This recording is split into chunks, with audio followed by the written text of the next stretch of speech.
copper sulfate and which is base. Now we are putting the iron nail inside it. We know the iron is more reactive than copper, so it will displace the copper.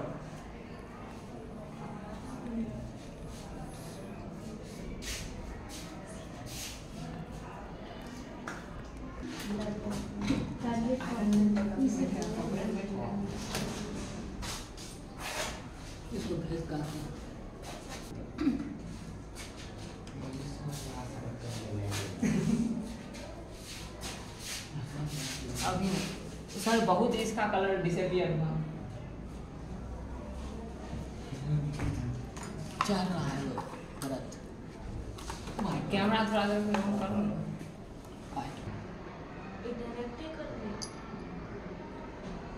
Now here we can see the iron displaced copper and the layer of copper is deposited over the iron nail and the color of copper sulfate gets changed. Thank you.